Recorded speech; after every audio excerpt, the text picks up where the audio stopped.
The night train at Deoli by Ruskin bond.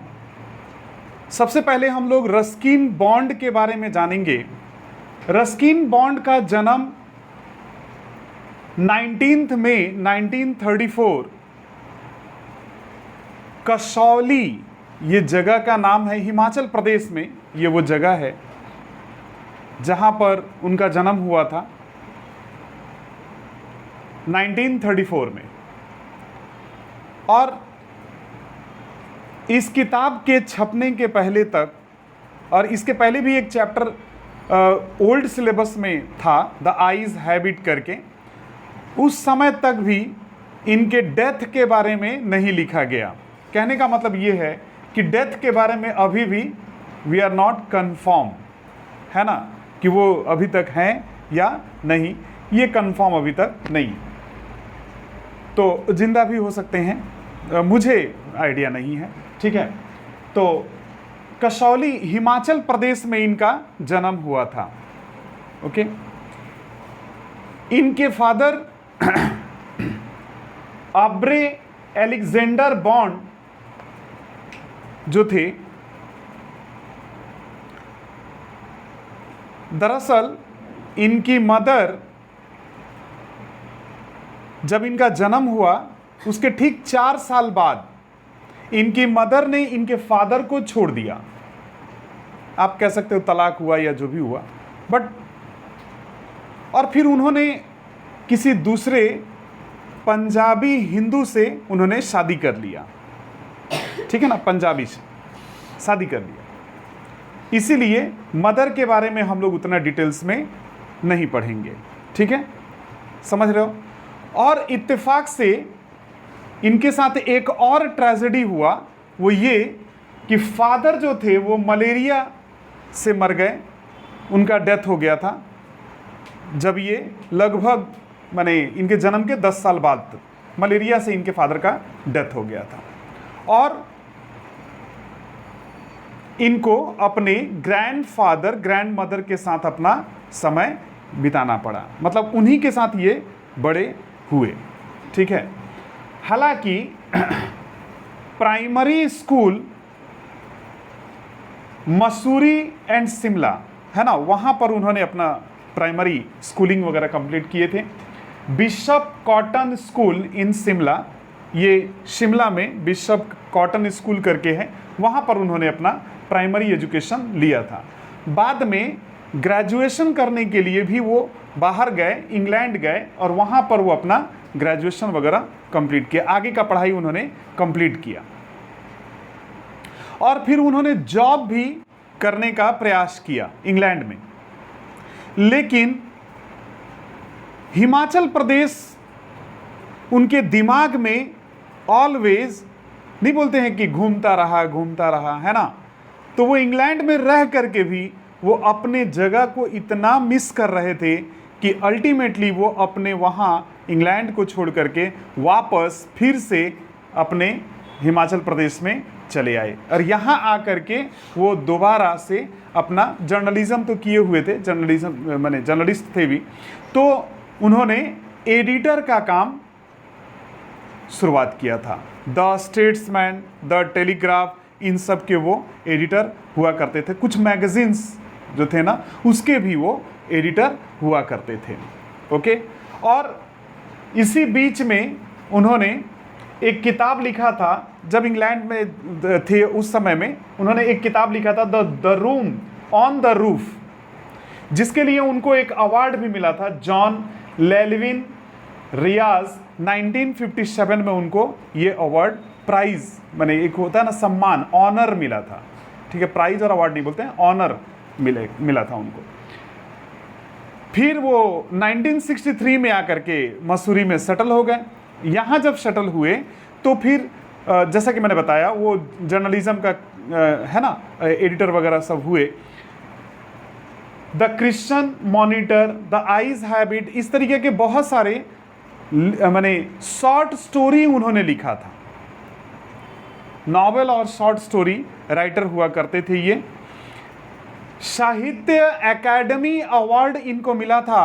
उन्होंने एक किताब लिखा था, our trees still grow in Dehra, ये एक किताब है जिसके लिए उनको साहित्य अकादमी अवार्ड भी मिला था।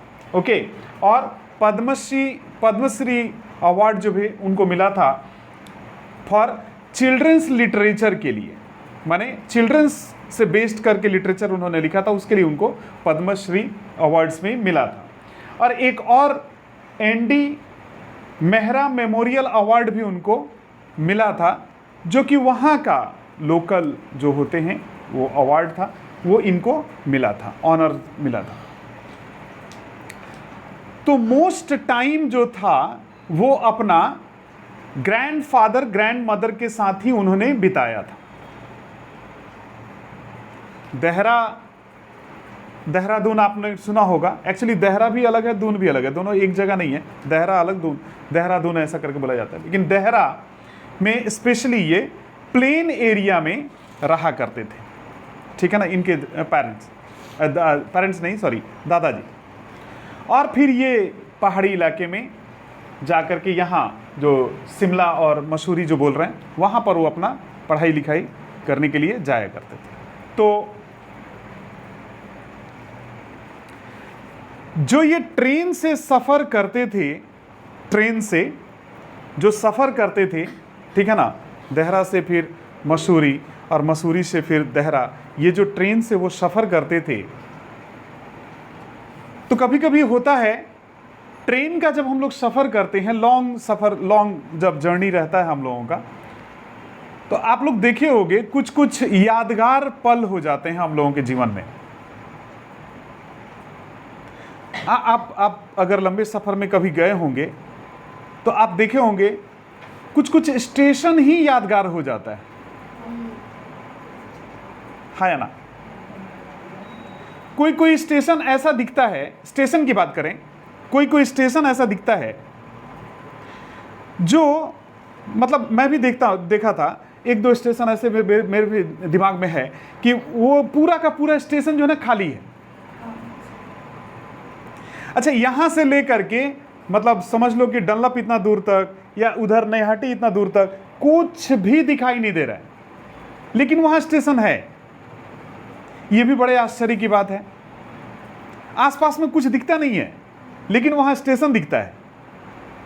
हुआ है आप लोगों के साथ कभी ऐसा? स्टेशन भी देखे होंगे कभी कभी, कोई स्टेशन दिखता है ऐसा कि आसपास में कुछ नहीं है मगर एक स्टेशन है, छोटा सा ही है मगर है। राइटर इसी तरह का एक स्टेशन का नाम, जिस स्टेशन का नाम जो है देवली, ये जहां से गुजरा करते थे वहां एक स्टेशन आता था, उस स्टेशन का नाम था देवली, ठीक है। और वहां से वो गुजरते थे, दो बार तो जरूर ही हो जाता था, कारण एक बार सुबह एक बार रात। सुबह में भी जब गुजरते थे तो वहां पर ना तो कोई स्टेशन पर उतरता था और ना ही कोई उस स्टेशन पर चढ़ता था, लेकिन फिर भी ट्रेन जो है वहां 10 मिनट के लिए रुकती थी। 10 मिनट के लिए वहां ट्रेन रुकती थी। तो राइटर के मन में ये हमेशा रहता था, उस स्टेशन को देख करके इनके मन में हमेशा उस स्टेशन के लिए दुखी महसूस करते थे अपने आप को। वो माने he felt sorry for that station, for that platform, उस प्लेटफॉर्म के लिए कि इतना लॉनली स्टेशन कैसे कोई हो सकता है। ओके, तो इन्होंने डिसाइड किया कि कभी किसी दिन इस स्टेशन पर हम जरूर उतरेंगे और एक दिन रहेंगे। तो वो उस स्टेशन पर हम लोगों को भी लगता है कि काश हम लोग भी यहाँ क्या होते, रुकते और एक दिन रह करके देखते कि है क्या यहाँ पर, है ना। यही बात हम लोग राइटर के फीलिंग्स को समझेंगे। इस पूरे चैप्टर में राइटर ने अपने उस देवली स्टेशन को लेकर के जो उनका फीलिंग्स था, जो इमोशंस था, उसी को उन्होंने इस चैप्टर में लिखा है।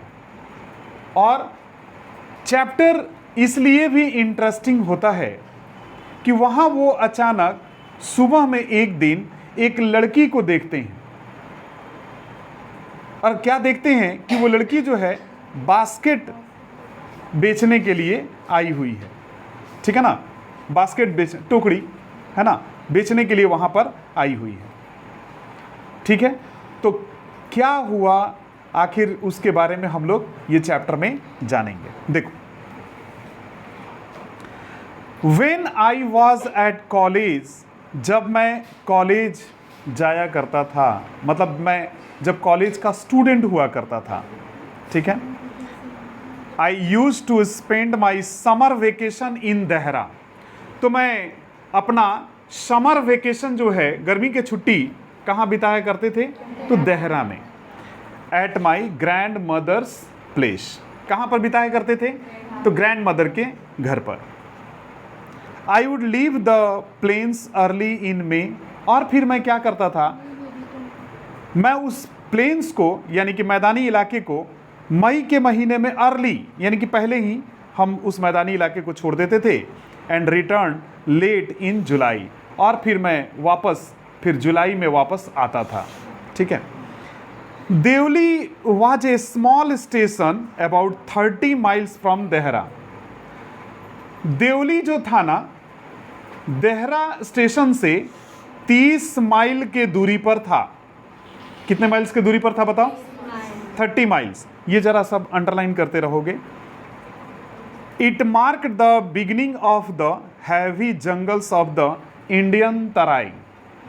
अच्छा, ये हम लोगों को, ये देवली स्टेशन जो था ना, वो हमको मार्क करता था कि बस देवली स्टेशन से ही तराई अंचल शुरू होता है, जहाँ से घना जंगल जो है अब शुरू होगा। मतलब वो स्टेशन के बाद पता चल जाता था कि अब इसके बाद क्या शुरू होने वाला है, घना जंगल शुरू होने वाला है।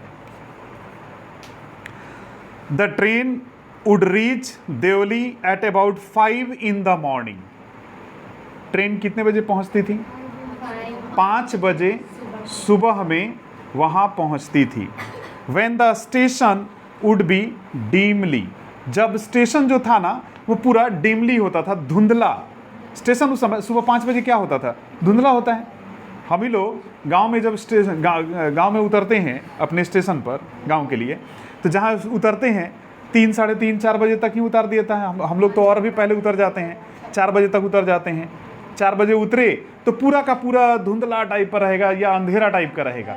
धीरे धीरे सूरज का रोशनी वगैरह आना शुरू होता है, धीरे धीरे, तब जाकर के धीरे धीरे हम लोग बाहर निकलना शुरू करते हैं। Dimly lit with the electric bulbs. हाँ, इंटरेस्टिंग क्या क्या यादगार रहता है, वहाँ इलेक्ट्रिक बल्ब जलता रहेगा। और तुम लोग तो खैर अभी इलेक्ट्रिक वाले ज़माने में आ गए, हम लोग तो उस ज़माने में भी गए थे जब लैंप वगैरह जला करता था, गैस लाइट जला करता था स्टेशन के आसपास में, ठीक है। तो ऑयल लैंप्स जलता था। And the jungle across the railway tracks would just be visible in the faint light of dawn. अच्छा, डान मीन्स होता है मॉर्निंग।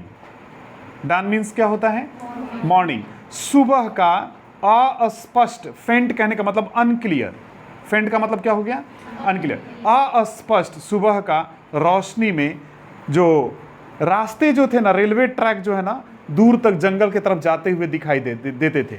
वहाँ से रेलवे ट्रैक जो है दूर तक जाता हुआ दिखाई देता था सुबह के माने अनक्लियर लाइट में।